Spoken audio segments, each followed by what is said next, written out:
Vocês lembram, quem estava aqui semana passada, eu preguei uma mensagem e eu disse que se fosse para você guardar uma única coisa da mensagem da semana passada, você lembra o que é? Não lembro. Então, para não passar vergonha, não deixar você com vergonha, eu vou falar o que era.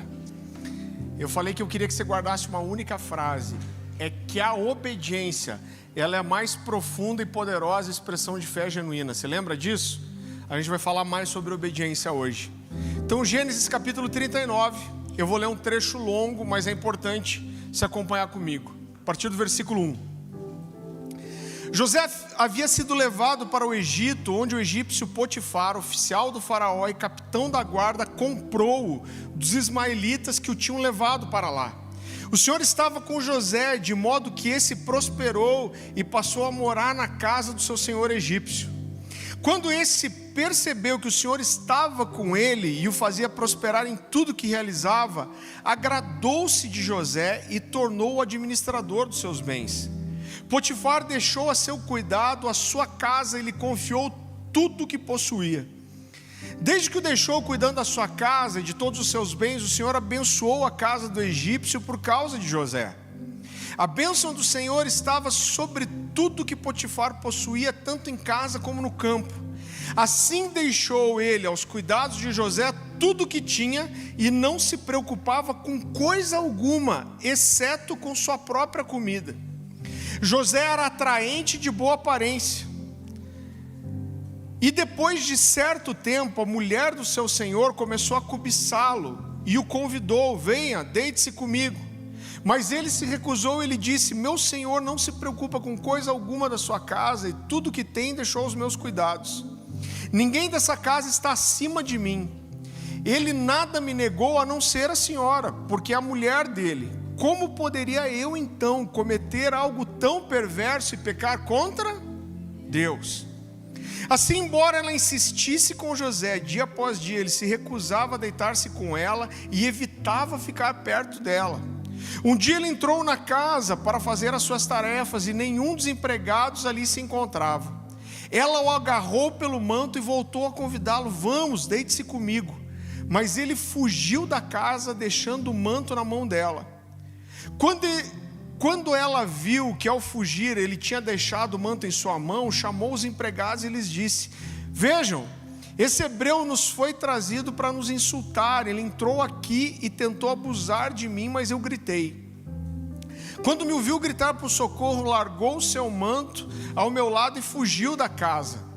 Ela conservou o manto consigo até que o senhor de José chegasse em casa. Então repetiu-lhe a história: aquele escravo hebreu que você nos trouxe aproximou-se de mim para me insultar, mas quando gritei por socorro, ele largou seu manto ao meu lado e fugiu. Quando o seu senhor ouviu o que a mulher lhe disse, foi assim que o seu escravo me tratou, ficou indignado. Mandou buscar José e lançou-o na prisão em que eram postos os prisioneiros do rei, e José ficou na prisão. Queridos, eu acho que é um desafio muito grande você pregar sobre uma história tão conhecida como a história de José. Eu vou confessar para você que se eu estivesse no seu lugar e alguém falasse que ia pregar sobre José, eu ia dar uma desanimada. Porque eu acho que a impressão que talvez eu tenha e todos vocês tenham é: o que mais a gente tem para aprender sobre José? Pensa numa história batida. Eu colei muita figura de José no flanelógrafo quando era criança. Então a gente ouve a história dele desde que a gente era pequeno, quem está na igreja desde sempre. Mas eu gosto... Flanelógrafo, você sentiu essa, né? Quem colou figura no flanelógrafo aí? Cambada de velho. É. Até você, Caléu. Ela não sabia o que era flanelógrafo. Não, flanelógrafo era chique. Era tipo o iPad de antigamente. Touchscreen. Queridos, mas quando eu gostaria de convidar você a olhar para alguns detalhes nessa história que talvez você nunca tenha se atentado. E o título dessa mensagem é o preço da obediência. Querido, José era o penúltimo filho de uma família de 12 irmãos. Ele era filho de Jacó, que era filho de Isaac, que era filho de Abraão. Então Jacó era bisneto de Abraão. E a Bíblia fala, e deixa isso muito claro desde o começo, que José era o filho preferido de Jacó. José e Benjamim eram os filhos da velhice de Jacó. Ele teve esses filhos quando ele já era velho. Havia provavelmente uma diferença de mais ou menos 20 anos entre Rúben, que era o filho mais velho, e José. Então eles eram filhos da velhice. E além de tudo, Jacó e Benjamim eram os únicos filhos de Raquel, que era a mulher a quem Jacó amava. Você sabe a história, ele trabalhou muitos anos por uma mulher chamada Raquel, e ele levou de brinde Lia, né? Então até tem uma piada infame que diz que... Eu não vou aguentar, vou ter que falar. Tem uma piada infame que diz que Jacó era analfabeto, porque ele amava Raquel e não Lia. Eu sei que não tem graça.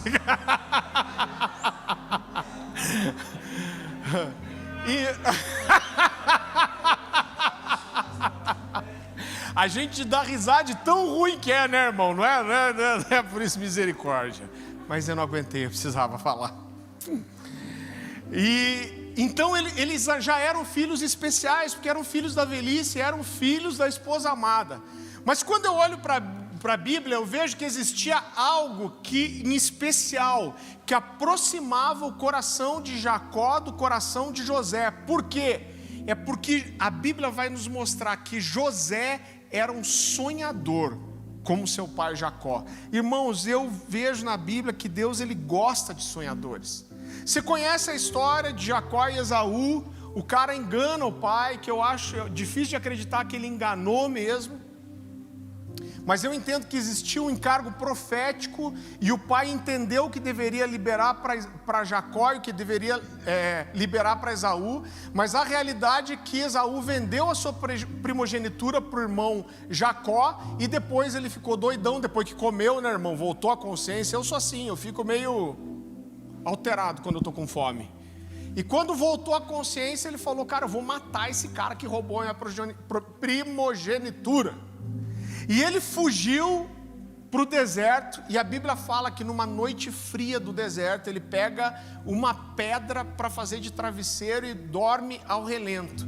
Mas quando ele dorme, a Bíblia fala que ele tem um sonho, e ele viu uma escada que ia da terra até o céu, e por essa escada os anjos de Deus subiam e desciam, e do lado dessa escada estava o Senhor. E queridos, aquele sonho ia mudar para sempre a vida de Jacó.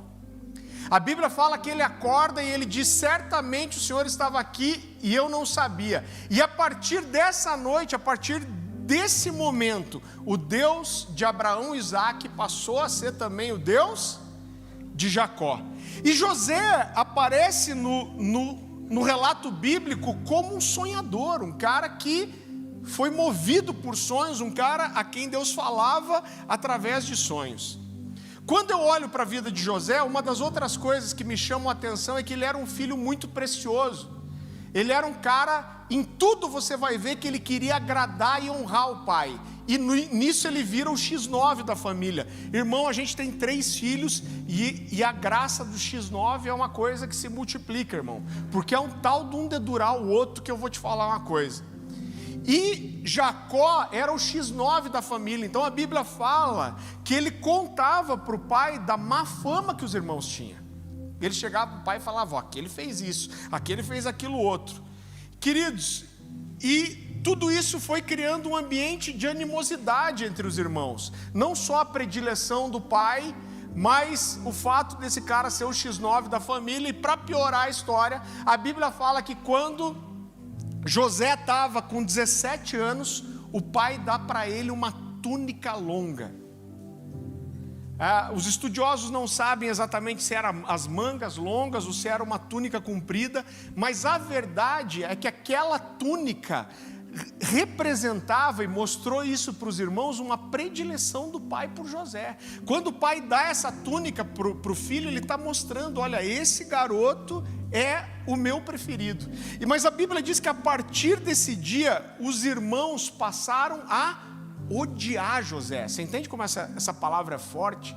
E a Bíblia diz isso. Os irmãos passaram a odiar ele, e a Bíblia diz que a partir daquele dia, os irmãos não conseguiam mais tratar ele amigavelmente, ou de forma amistosa.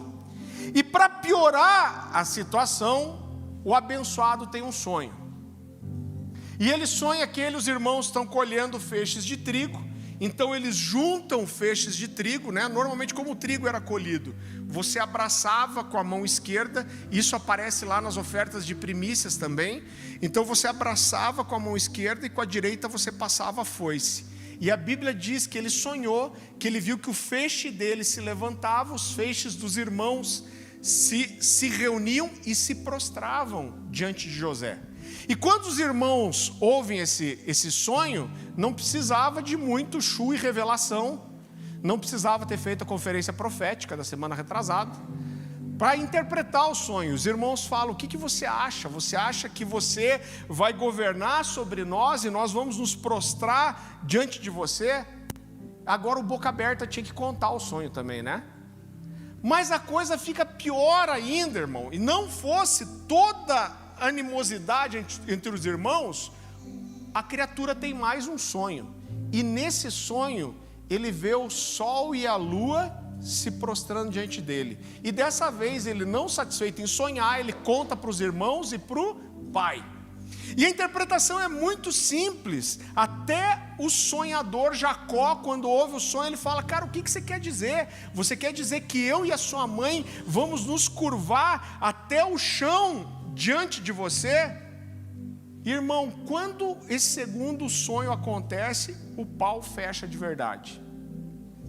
A Bíblia diz que um dia os irmãos saem para levar os animais para pastar. Eu vi isso lá na Tanzânia, né? É algo muito comum. Então você tem ali vilarejos onde as pessoas têm alguns animais. Na África isso acontece muito, um lado da montanha é verde e o outro não. Então o que acontece? Os filhos reúnem os animais, eles vão para o outro lado da montanha, aonde tem pasto para os animais não morrerem. E ficam 15, 20 dias esperando os animais comerem, até que a situação melhore, os animais estejam mais fortes para voltar. E a Bíblia fala que os irmãos de José haviam levado o gado para pastar. Ele era muito novo ainda para alguns tipos de trabalho. Mas o pai de José, Jacó, falou: olha, vá ver se o rebanho e os seus irmãos estão bem.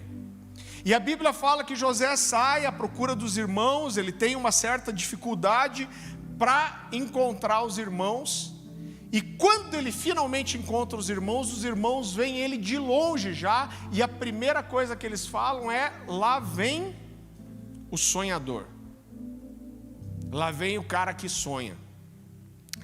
E querido, a Bíblia diz que naquela hora eles decidem matá-lo. E a Bíblia fala uma frase que para mim é muito forte. A Bíblia diz que eles decidem matar José. Eles falam assim: ó, vão agarrar esse cara, vão matar ele, e aí a gente vai ver o que vai ser feito dos seus sonhos.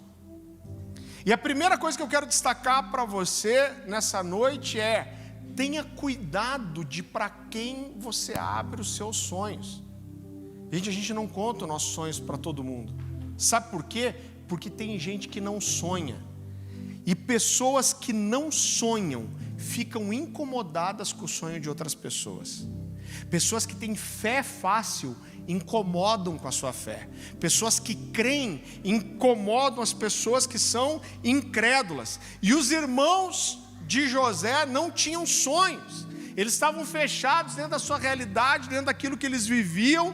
E por isso eles queriam matar os sonhos de José. Agora, querido, quando você abre seus sonhos para as pessoas erradas, essas pessoas têm a tendência de roubar sua coragem, de roubar sua fé, de roubar sua esperança e de roubar sua energia. Não abra seus planos, não abra seus projetos, não abra seus sonhos para qualquer pessoa. Quando eu olho para a vida de Barnabé, eu vejo que tem pessoas que funcionam como Barnabé. O nome Barnabé, a palavra Barnabé, na verdade, a Bíblia fala que O nome de Barnabé era o quê? Alguém lembra qual era o nome de Barnabé de verdade? O nome desse cara era José. Mas os discípulos resolveram mudar o nome dele para Barnabé, que significa encorajador. Esse cara tinha isso como uma característica tão forte na sua vida, porque ele encorajava os seus irmãos. E eles resolveram dar um apelido para ele, falaram: nós não vamos mais te chamar pelo nome, e nós vamos te chamar de encorajador. Mas existem pessoas que a gente deveria mudar o nome para desencorajador. Então cuidado de para quem se abre seus sonhos, porque eu vou ver, querido, que os sonhos de José, eles levaram José para o governo do Egito, mas levaram ele também para um buraco. E uma verdade que você precisa entender é que quem não sonha, não realiza. Irmão, quem não está pronto para sonhar, não está pronto para realizar. A Bíblia diz que o Senhor opera em nós, tanto desejar quanto realizar. Tudo começa com uma ideia, com um sonho, com um desejo. Quando a Bíblia fala, o Senhor opera em nós, tanto desejar quanto realizar, Deus está mostrando que existe algo sobrenatural aí. Quando existe um desejo no seu coração, quando existe um sonho, quando tem algo queimando aí dentro, existe uma grande probabilidade de esse ser um sinal de algo que Deus tem para você. Mas os irmãos, quando veem José, o sonhador, eles falam: olha, quando ele chegar, nós vamos agarrá-lo, vamos matá-lo e jogar seu corpo num buraco. Mas o irmão mais velho, que deveria ter aqui perto dos 40 anos, um cara chamado Rubem, ele fala assim: não, peraí, gente, não vamos derramar o sangue do nosso irmão. Ele falou: olha, vamos prender ele, vamos jogar ele numa dessas cisternas e vamos deixar ele para morrer sozinho. Ato de misericórdia. A Bíblia diz que, na verdade, o que Rubem pretendia fazer é, quando os outros irmãos fossem embora, ele ia voltar e resgatar José do buraco. E eu imagino, irmão, José chegando inocente.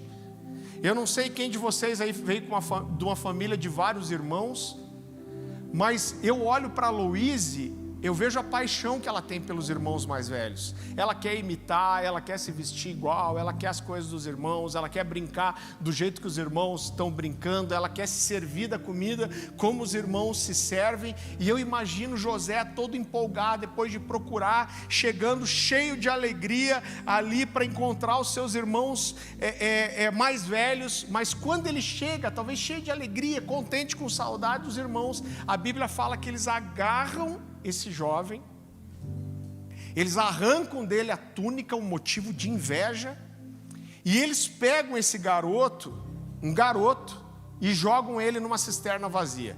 Eu fui estudar um pouco sobre isso, e o que os estudiosos dizem é que normalmente essas cisternas tinham cerca de 7 metros de profundidade. Então alguns desses poços secavam, que era provavelmente o que aconteceu aqui, e elas eram abandonadas. Mas normalmente o fundo desses buracos, ele era lodoso, ele era lamacento, e uma cisterna abandonada provavelmente tinha escorpião, aranha, talvez até cobra. E esses irmãos jogam esse garoto na cisterna, e a gente não sabe como esse cara chegou lá. Ele deve ter se esfolado, se ralado, talvez até quebrado alguma coisa. E os irmãos são tão frios. Eu fico imaginando, querido, qualquer um nessa situação ia ter gritado, chorado, pedido ajuda, talvez xingado. Mas os irmãos agem com uma frieza tão grande que a Bíblia fala que depois deles jogarem José no poço, eles se afastam e sentam para comer pão. Irmão, os caras eram ruins de verdade. Agora eu não sei, a Bíblia não é específica sobre quanto tempo José ficou nesse buraco antes dos irmãos voltarem. Agora uma coisa eu garanto para você: as pessoas que mais têm capacidade para nos machucar são justamente as pessoas que nós amamos. O pastor Luciano sempre dá um exemplo, ele fala: olha, se chegar um cara aqui e começar a xingar todo mundo, e falar até palavrão aqui, começar a olhar para as pessoas e xingar alguém que a gente não conhece, a gente vai ter reações diferentes. Um vai rir, outro já vai tentar agarrar o cara no mata-leão, outro não vai dar muita bola, mas eu duvido que alguém fosse olhar para esse cara e chorar, falar: não, magoei, o cara me ofendeu. Por quê? Porque as pessoas que têm a capacidade de nos ferir, de nos machucar, são justamente as pessoas que nós amamos.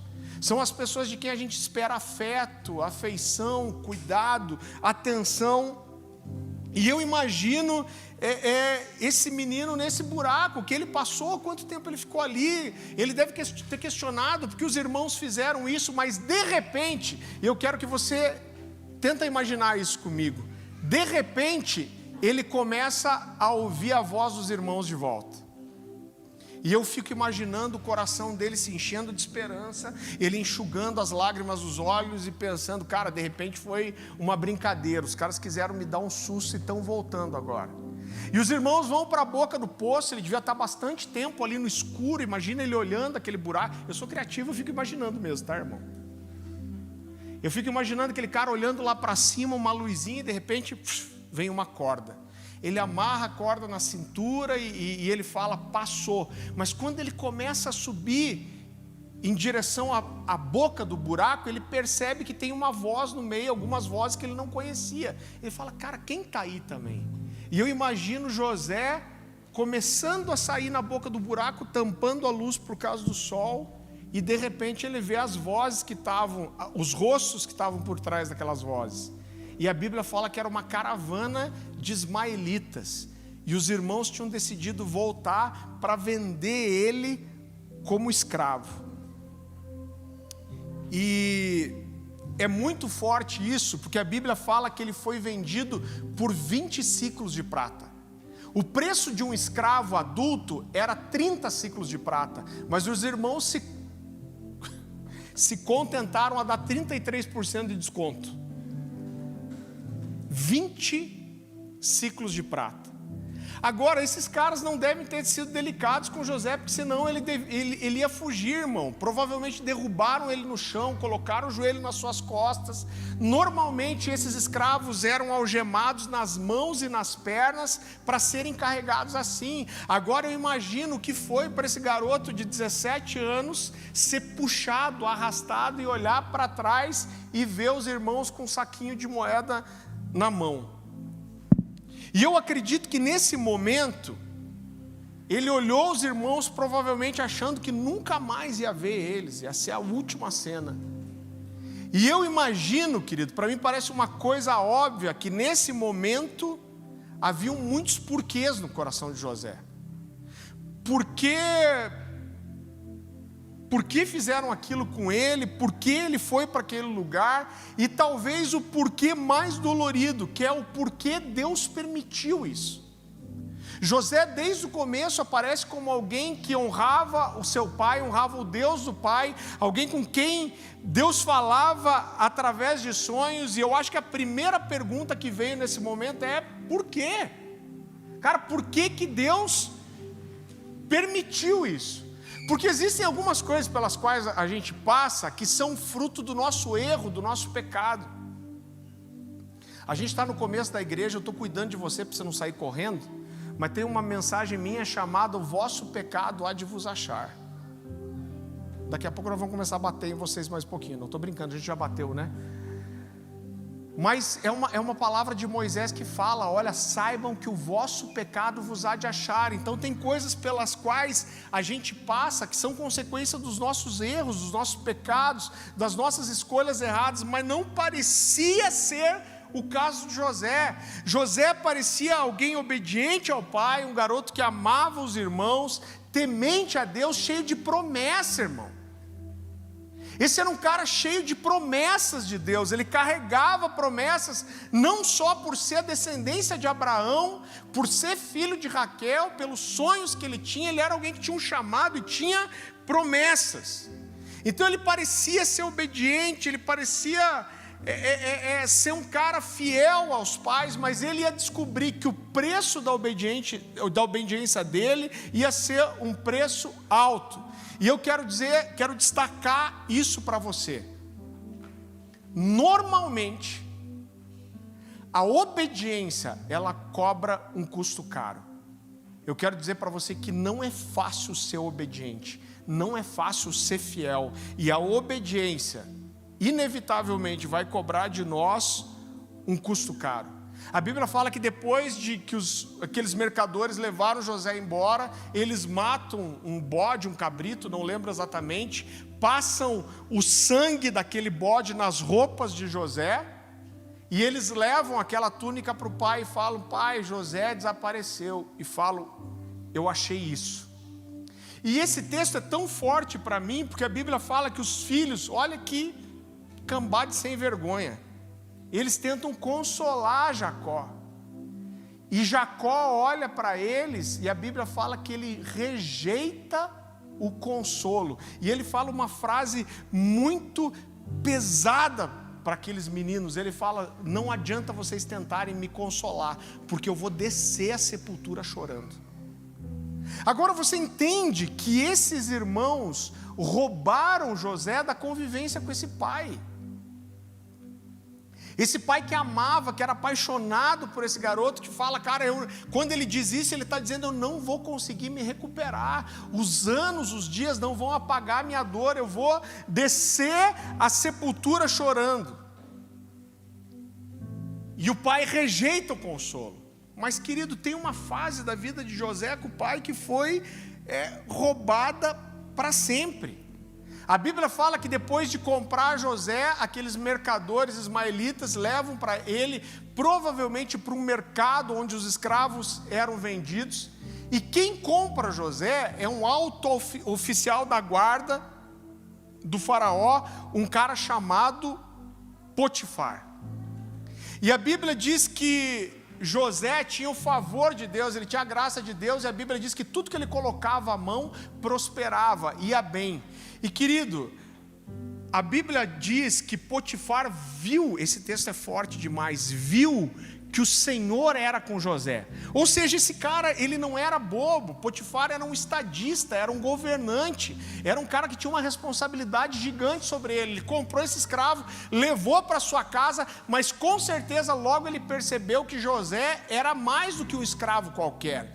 Ele conseguiu perceber que esse cara era bom, que existia um favor de Deus sobre ele, que existia uma graça de Deus sobre ele. E nós lemos esse texto no começo. A Bíblia fala que Potifar põe José como administrador de tudo que ele tinha. Mas tem um porém no meio. A Bíblia fala que a esposa de Potifar, como diz meu amigo Leandro Barreto, a Potifera, se encanta com esse jovem que a Bíblia diz que era bonito, de boa aparência, e ela se sente seduzida por esse rapaz. Agora, querido, imagina uma coisa comigo. A Potifera aqui era esposa de um dos principais governantes do Egito, o maior império que existia. Eu não consigo imaginar que essa era uma mulher feia, irmão. Ela era esposa de um dos principais governantes que existia. Então ela deveria ser uma mulher bonita, cheirosa, bem arrumada, produzida, né? Tinha lipoaspiração, chapinha. O que mais que faz? Tudo essa coisa aí. Ela não devia ser uma mulher feia. E ela tenta seduzir José. Eu quero que você abra comigo em Gênesis capítulo 39.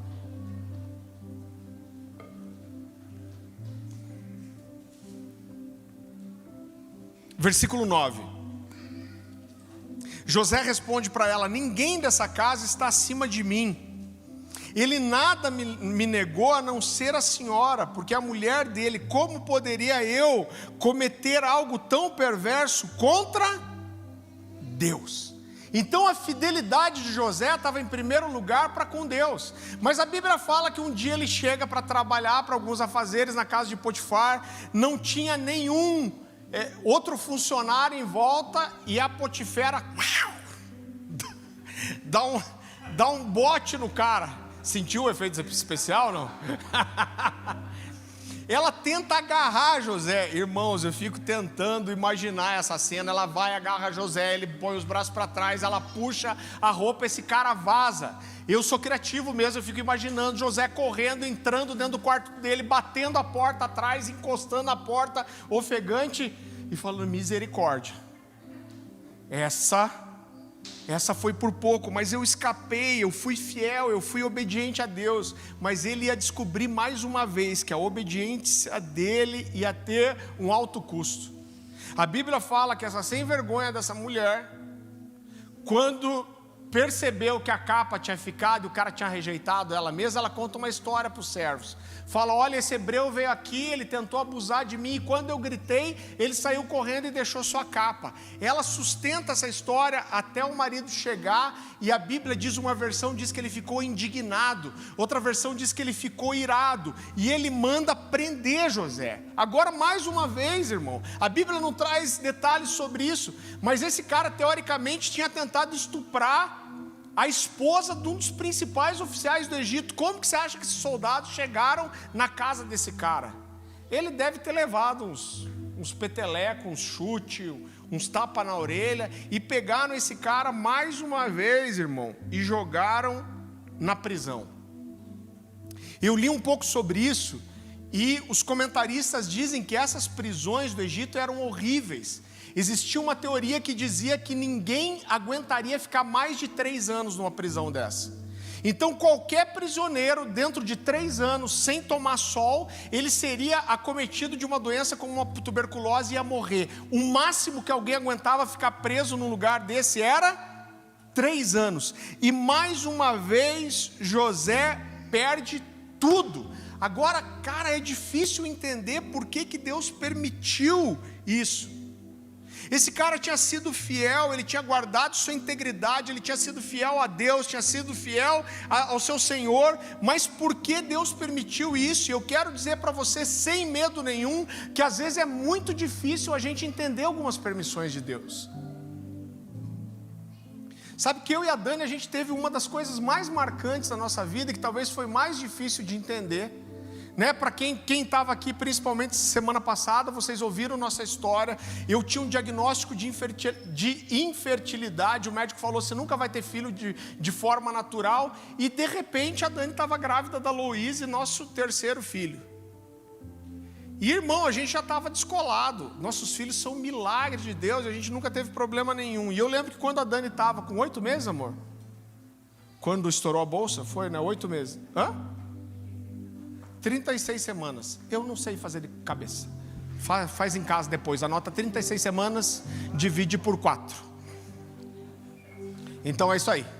E aí, 36... Não vou fazer conta não. E aí eu lembro que a gente estava numa reunião com o Deni Bonilha. O Deni Bonilha estava lá no Alcance e a Dani começou a perder um pouco de líquido. Irmão, nós fomos sempre sossegados em relação às crianças. Aí a Dani perdeu o líquido, ela falou, nossa, estou perdendo líquido. Mas tem a reunião com o Deni Bonilha à tarde, nós vamos fazer o seguinte, nós vamos passar pela reunião, a gente vai... Calma. A gente vai pro Tadel e depois a gente vai pro médico. Só que deu um estalo nela e ela resolveu ligar pro médico e perguntar. E falar, olha, eu estou perdendo um pouco de líquido e tal. E ele falou, não, você vai esperar nada, você vai para o hospital agora. Ele falou, porque se rompeu a bolsa e você está perdendo líquido, se pode sair, pode entrar, e teu bebê pode pegar uma bactéria. Ei, aleluia! Tem uma criança avivada aí, Shei, Shu, terra! Decanchu de la Condossa, Ele sentiu que está chegando a parte manto da mensagem já. É isso aí. Isso é unção profética, chama. Queridos, aí a gente foi para o hospital. Eles mandaram a Dani fazer um teste, colocar um paninho para ver se estava perdendo líquido mesmo. E aí a gente ligou para o hospital. Eles falaram, não, volta para cá já que você está perdendo líquido mesmo. E a gente chegou, o médico... Não lembro se foi por telefone e tal, mas atendeu a gente e falou, Dani, eu vou ter que tirar seu bebê. Eu não posso deixar você ficar perdendo líquido justamente por isso. Se rompeu a bolsa, primeiro, ele pode perder muito líquido amniótico. Mano, arrebentei, hein? Tô tipo a música do Jordão, como que é? Placas tectônicas. Você podia cantar essa aqui depois, né? Mano, o cara tem uma música que fala de placas tectônicas. Eu falei, não, aí eu sou... Mano, aí eu, aqui ó... Então ela podia perder o líquido amniótico. Ele falou, e outra coisa, você está expondo seu bebê para pegar alguma bactéria. E ele falou, só que eu não quero fazer seu parto sem ter um leito pronto na UTI. A gente falou, UTI? Mas está com 36 semanas. Ele falou, olha, eu acho que está tudo bem com o seu bebê, ele vai nascer, vai estar tudo certo. Mas ele falou, mas é irresponsabilidade da minha parte tirar seu bebê sem ter um leito de UTI. E queridos, a gente esperou por 2 dias liberar esse leito. Mas a gente estava muito tranquilo. Por quê? Porque o primeiro pensamento que vinha à nossa mente é: nossos filhos são milagre de Deus. Eu não podia ter filho, o cara estava no 3º. Eu falei, cara, por que Deus vai fazer um milagre de dar o filho e depois vai tirar o filho? Né? Então a gente estava muito tranquilo. Só que ficou aquela coisa meio instável, a gente não sabia nunca quando que ia liberar o quarto e quando ela ia poder fazer a cesárea. E eu, gordinho, fiquei 3 dias comendo bolacha e salgadinho de pacote. E aí chegou a hora do parto. Eu participei dos 3 partos das crianças, nunca tive problema. E eu fui, a Louise nasceu chorando, gritando, e eu falei, cara, tá tudo bem. E daí a enfermeira chegou para mim e falou assim, pai, daqui 2h30 a sua esposa vai para o quarto com a sua bebê. Eu falei, mano, tô quase 3 dias comendo salgadinho de pacote e bolacha. Ela foi ali no hospital, como que é o nome do hospital? No Santa Brígida. Eu falei, cara, eu tô pertinho do Taisho aqui, né? Eu falei, eu vou ali pegar uma comida japonesa, né? Eu mereço, né, irmão? E aí fui e pedi, mas perdi o cardápio que eu queria, irmão. 3 dias comendo salgadinho. Eu falei, me dá isso. Aí tô eu, tranquilo e faceiro, esperando a comida ficar pronta. A hora que a comida tá saindo, minha sogra me liga e fala assim, Farley, onde você tá? Eu falei, tô no Taisho.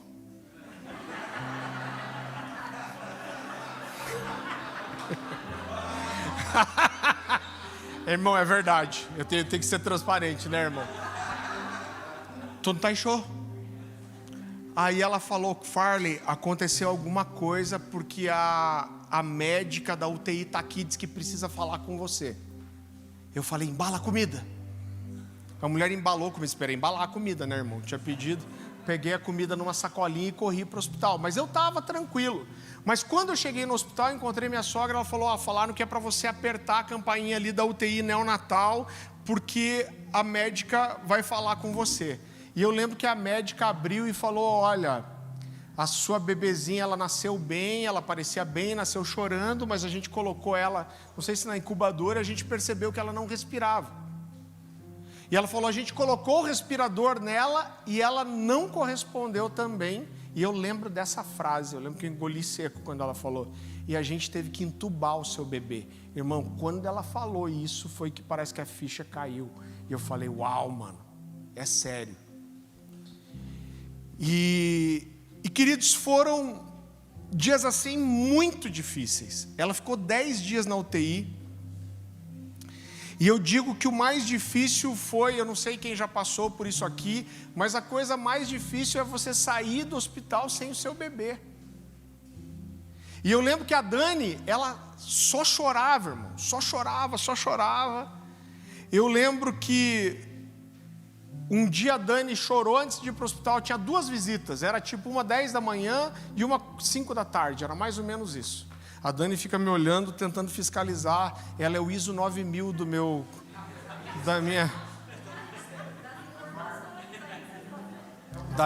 da minha cronologia. Não, meu irmão, porque é assim, irmão. Você prega, sai, tem testemunho, gente vem chorando, o cara chora no seu ombro. Aí você entra no carro e fala, e aí, amor, foi bom, né? Foi bom. Irmão, o dia que a mulher chora ou responde o apelo é porque o Pai, Filho e o Espírito Santo estavam aí, né, mano? Mas glória a Deus por isso. Um dia eu cheguei para ela e falei, poxa, amor, às vezes você é meio seca, meio fria, né? Não dá para dar uma empolgada mais. Eu saio empolgado, falo, daí foi bom, né? Falo, por que você não é um pouco mais empolgado? Ela falou, alguém tem que segurar o seu sucesso, né? Eu falei, então tá bom.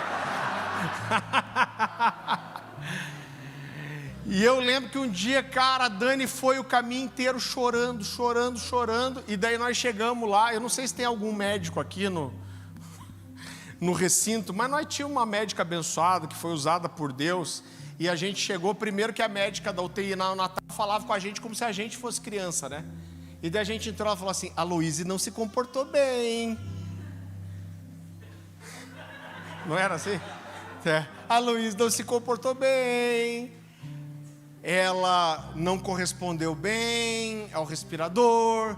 A gente deu remédio, ela não correspondeu bem também. Os medicamentos. E agora a gente tem que esperar o que vai ser.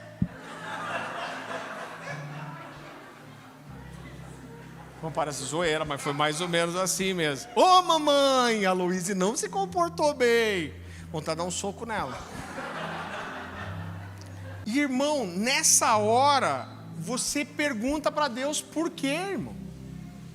Eu falei, cara, eu estou no ministério. A gente estava numa reunião profética, orando, Deus falando. Eu tinha há pouco tempo largado meu trabalho para estar no ministério em tempo integral, e você se acha muito bom, e se fala: Deus, por que você está permitindo isso? Por que minha filha está passando por isso? E cara, tem porquê que é muito dolorido.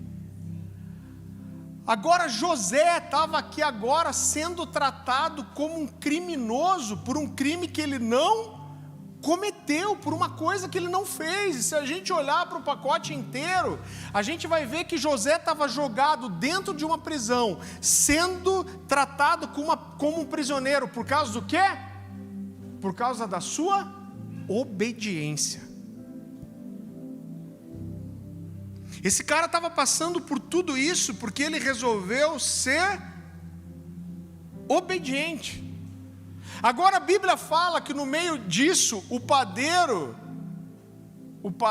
e o copeiro-chefe do faraó são desrespeitosos com ele. A Bíblia não fala direito sobre isso, mas esses dois são jogados na prisão junto de faraó. E aí José está andando por lá e de repente vê esses caras super preocupados. E José chega para ele e fala o que aconteceu. Esses caras contam a história, mas falam de um sonho. E aí entrou na área de José. Vá comigo para Gênesis capítulo 40.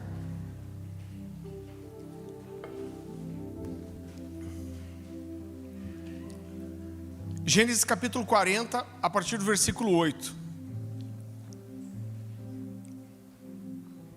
Eles responderam: tivemos sonhos, mas não há quem os interprete. Disse-lhes José: não são de Deus as interpretações? Contem-me os sonhos. O cara era guapo, né? Fala a verdade. Galo velho, cara. Tivemos sonhos, não tem quem interprete. Ué, não é Deus que dá a interpretação? Então deixa com o Beck. É isso que ele está fazendo. Então o chefe dos copeiros contou o seu sonho a José. Em meu sonho vi diante de mim uma videira com 3 ramos. Ela brotou, floresceu e deu uvas que amadureciam em cachos. A taça do faraó estava na minha mão. Peguei as uvas e as espremi na taça do faraó e a entreguei na sua mão. Disse-lhe José: essa é a interpretação. Os 3 ramos são 3 dias. Dentro de 3 dias o faraó vai exaltá-lo e restaurá-lo à sua posição. E você servirá a taça na mão dele, como costumava fazer quando era seu copeiro. Quando tudo estiver indo bem com você, lembre-se de mim e seja bondoso comigo. Fale de mim ao faraó e tire-me dessa prisão. Querido, a gente sabe a história. E tudo se cumpriu como José interpretou. E 3 dias depois, aquele homem estava servindo o faraó de volta. Só que quando José interpreta o sonho daquele cara, ele faz um pedido só. Ele está dizendo: cara, eu quero uma coisa de você. Ele está dizendo: eu sei o que é o seu sonho, eu estou aqui como um homem de Deus, e em 3 dias Deus vai te restituir na tua posição. Eu quero uma coisa só. Quando Deus te colocar nessa posição de volta, Ele diz: lembre de mim. Mas o abençoado esquece de José por 2 anos, irmão. Cara, quem esquece de uma intervenção dessa? Ele esqueceu de José por 2 anos. Lembra que com 3 anos provavelmente ninguém sobrevivia? Agora eu olho para isso e é muito difícil para mim entender quem explica isso. Irmão, eu entraria em crise com Deus. Eu falaria, Deus, o Senhor vem, me revela o sonho do cara, me revela algo profético que vai acontecer, mas não pode lembrar o cara de mim. Faz sentido isso? Olha a intervenção de Deus. Deus intervém para dar um sonho para o cara. Deus intervém para revelar o sonho para José. Deus faz como o sonho acontece, mas Deus não lembra o cara de José. Cara, como que a gente entende isso? Como entender uma situação dessa? Agora eu percebo que a nossa visão é limitada demais e a gente tem uma tendência natural de ver uma parte da história. Deus fala com José interpretando o sonho do copeiro e do padeiro. Deus está falando, Deus está interpretando, Deus está falando a ele como um profeta, Deus está trazendo revelação. Mas quando eu olho para a Bíblia, eu acredito que depois disso, o silêncio de Deus veio por 2 anos. Quem de nós no lugar de José não ia questionar Deus, falar, pô Deus, eu ia fazer jejum, até porque devia ser fácil fazer jejum ali, né?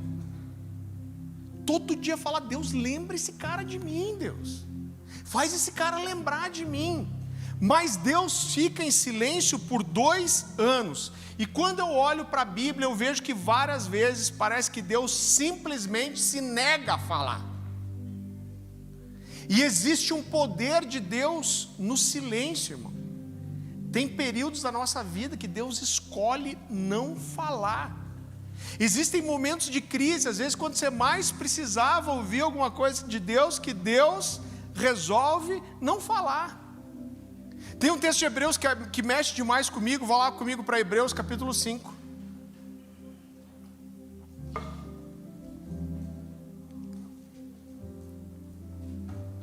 A partir do versículo 7. Esse texto está falando de Jesus, e isso mexe mais comigo. Durante seus dias de vida na terra, Jesus ofereceu orações e súplicas em alta voz e com lágrimas, aquele que o podia salvar da morte, sendo ouvido por causa da sua reverente submissão. Embora sendo filho de quem? O Filho de Deus, ele aprendeu a obedecer por meio daquilo que sofreu. Vou te falar uma coisa que não é legal. A nossa obediência não nos livra das lágrimas.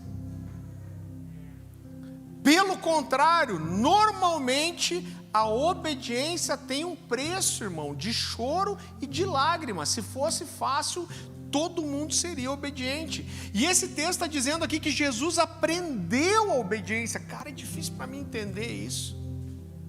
Obrigado, Samuca.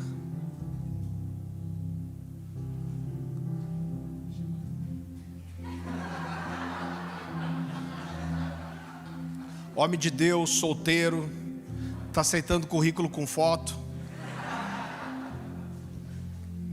A Bíblia diz que Jesus aprendeu a obediência por meio daquilo que sofreu. E eu não consigo acreditar que a escola de Deus para nós é diferente disso. E muitas vezes a gente vai aprender a obediência por meio daquilo que a gente sofre. Irmão, quando você olha a história de todos os homens de Deus, posso te dizer todos os homens de Deus que eu conheço, que eu admiro, que foram homens que foram levantados por Deus, antes de serem estabelecidos por Deus no lugar de evidência, esses caras passaram por um vale. Obrigado, Samuel. Davi não chegou ao governo de Israel sem passar por uma caverna de Adulão primeiro, irmão. Abraão não recebeu provisão sem levantar o cutelo para matar Isaac primeiro. E José não governou o Egito antes de passar por uma cisterna e uma masmorra. Mas eu quero dizer para você que a essa altura, o cálice com as lágrimas da obediência de José estavam se enchendo.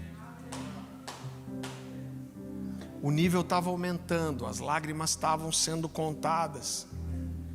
Entenda uma coisa que eu vou te dizer, isso Eu estou falando uma coisa, não tem um texto bíblico talvez específico para te dizer isso, mas eu quero te dizer em algo que eu acredito, querido, que nem todo mundo tem o tratamento de José, de Davi, de Moisés. Por quê?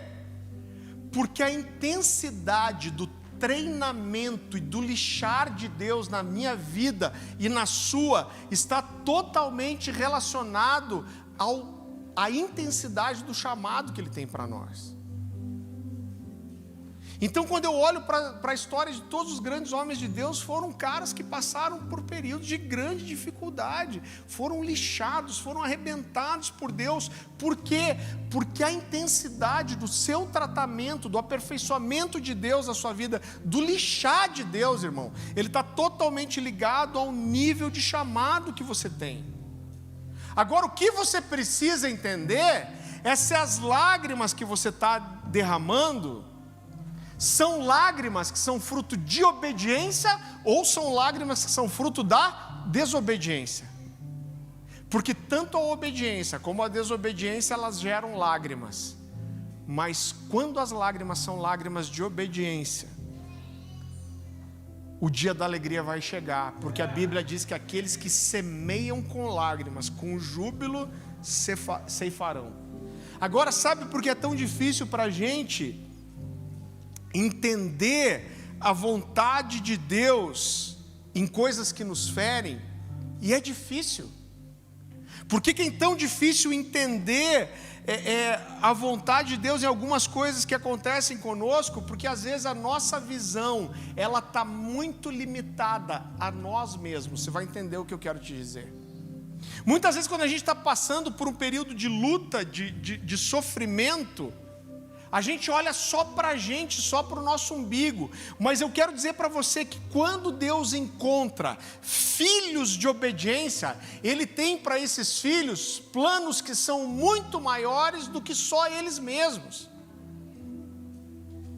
Quando Deus encontra filhos da obediência dispostos a ouvirem algo de Deus e corresponder a isso, Deus não está olhando só para você, mas Deus está olhando para todo o pacote que Ele vai fazer à sua volta.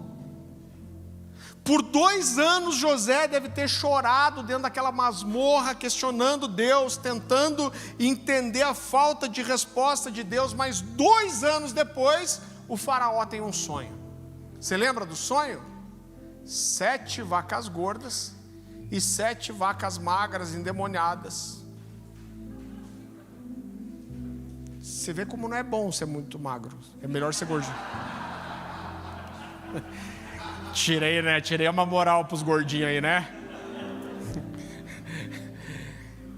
E 7 vacas magras que devoravam as vacas gordas. E ninguém interpreta esse sonho. E aí o abençoado do copeiro, eu tenho vontade de dar uma rasteirinha nele quando eu chegar no céu. Esse cara lembra de quem? De José. Tem alguém que pode interpretar os seus sonhos. E José é levado diante do faraó, irmão. E aí ele fala: eu vou te dizer o que são os seus sonhos. Seu sonho fala de 7 anos de prosperidade, onde o Egito vai produzir muito fruto.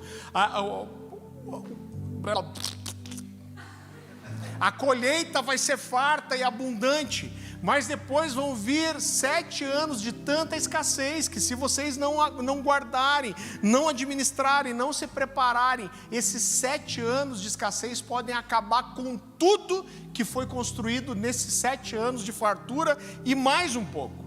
Mas José não faz isso só. Olha a moral desse cara. Ele dá um conselho para o faraó. E ele diz: olha, meu conselho para você é que você encontre administradores dotados de sabedoria para saber como aproveitar da melhor forma esses anos de prosperidade. E a palavra de Faraó para José, quando vê isso, cara, esse texto mexe comigo. Vá comigo lá para Gênesis 41.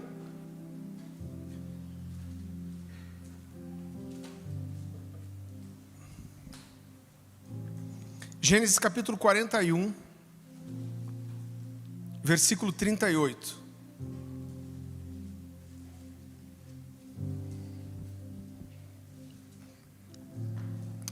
Disse Faraó aos seus oficiais: acharíamos porventura um homem como esse? Era um cara que era prisioneiro, gente.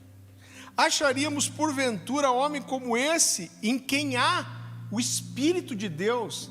Irmãos, os egípcios existem gente que diz que os primeiros caras a entrar em nível de satanismo mesmo foram os egípcios. Todo mundo sabe o comprometimento espiritual desse cara, mas o faraó olha para ele e fala: a gente vai encontrar um cara como esse, em quem há o Espírito de Deus. Depois disse faraó a José: visto que Deus te fez saber tudo isso, ninguém é tão ajuizado e sábio como tu. Agora eu quero dizer para você que o treinamento e o preço da obediência de José foi tão grande, porque o que Deus queria fazer através da vida de José era muito maior do que só o bem-estar imediato de José. Querido, olha o que aconteceu. Eu quero que você perceba comigo que quando Deus levantou José, isso não foi só para José, isso foi para uma geração. Olhe qual foi o fruto da obediência de José. Esse cara com 30 anos mais ou menos, ele era governador do Egito. Agora a interpretação dele do sonho de Faraó impediu que milhares e milhares de pessoas morressem de fome.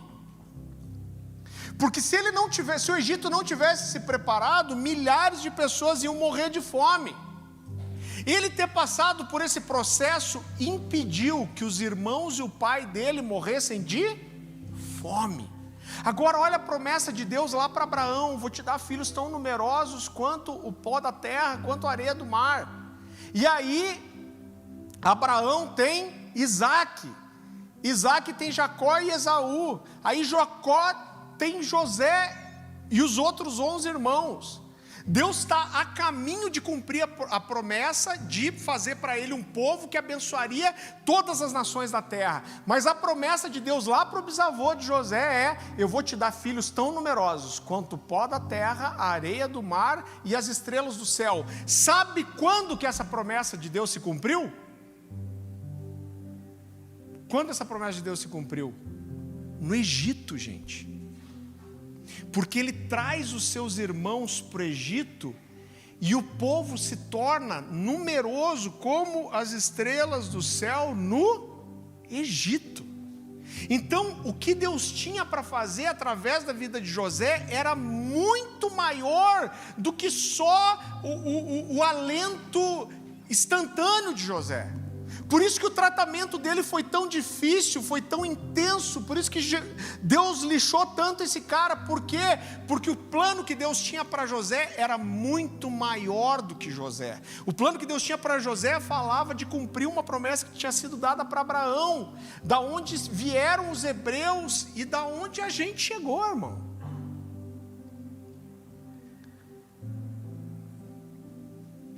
Eu lembro que quando a gente tinha aquele diagnóstico de não ter filho, eu e a Dani, a gente chorou muitas vezes. Eu sei que a gente teve casais aqui que passaram por isso. A gente ficou por alguns anos tentando engravidar, e irmão, é extremamente frustrante. Eu não sei se passou por isso.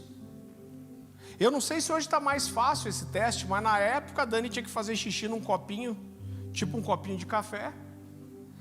Eu vou entregar a você. Ela nunca fazia o teste, eu que tinha que lidar com o xixi.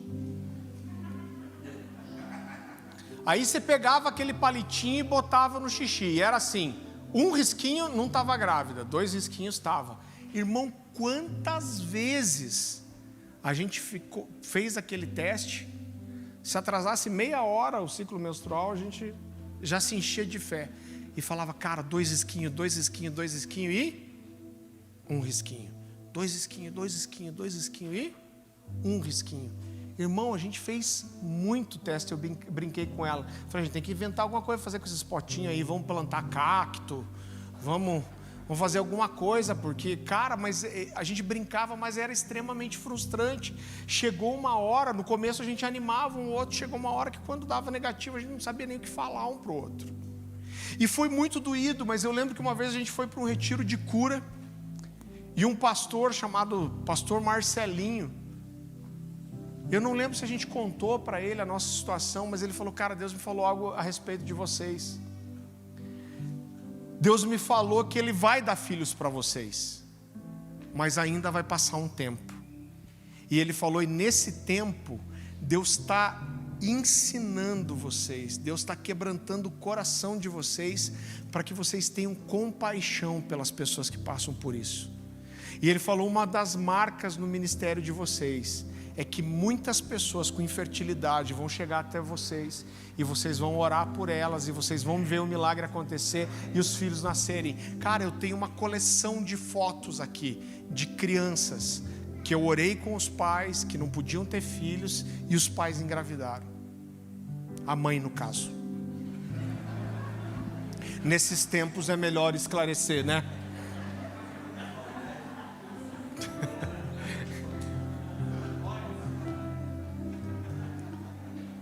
Então, mas foi muito forte, e eu vejo que quando a gente vai orar por um casal que tem dificuldade de engravidar, querido, a nossa compaixão é outra, o nosso coração é outro. Eu sei qual é esse choro, eu já chorei o mesmo choro que essas pessoas.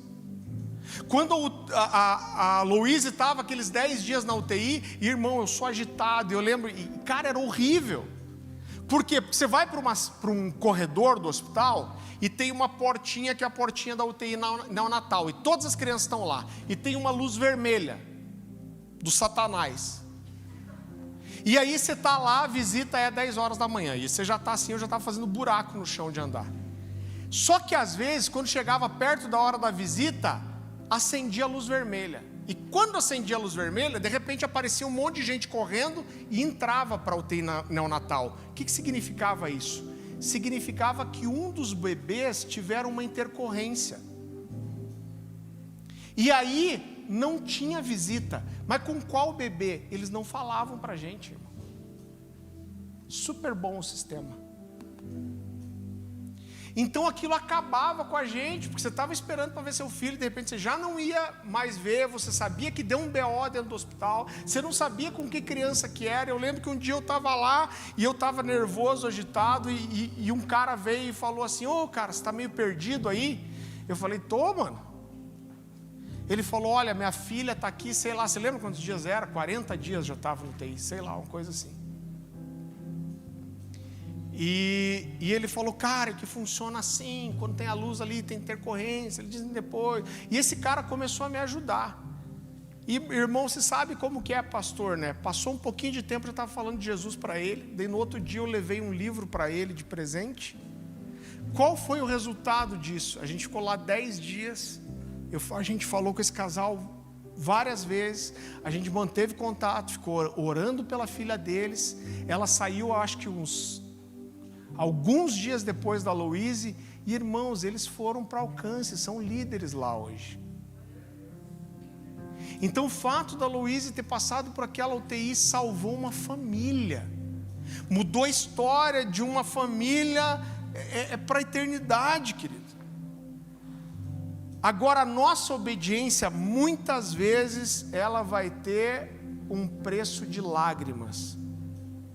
Mas quando esse cálice das nossas lágrimas se encher, e o plano de Deus for cumprido, você vai perceber que ele é muito maior do que só você mesmo. Então, querido, não desista. A gente tem passado por tempos tão difíceis. Eu sinto um ambiente tão doce de Deus, de um renovo. E enquanto eu falava aqui, Deus falava algo no meu coração. Eu acredito que o que Deus está derramando sobre você é para renovar muitas pessoas daqui. Mas eu tenho convicção, isso não estava na minha palavra. Deus está te renovando para que você seja alguém que leva consolo para outras pessoas. Então não desista, e não desista da obediência, irmão. Talvez muitos de vocês já tenham passado por aquele sentimento: cara, eu faço tudo certo, eu obedeço. Cara, por que Deus permite isso? Sabe por que Deus permite? Porque o que Ele quer fazer através da sua obediência é muito maior do que você mesmo. Às vezes a gente vê só a nossa vida, a nossa história, mas Deus vê um reino caminhando. Talvez você esteja cansado, talvez a gente tenha até pessoas desesperadas aqui. Mas talvez, irmão, você esteja próximo de derramar as últimas lágrimas de obediência para que seu cálice transborde e a colheita comece a chegar. Abaixe sua cabeça, feche seus olhos.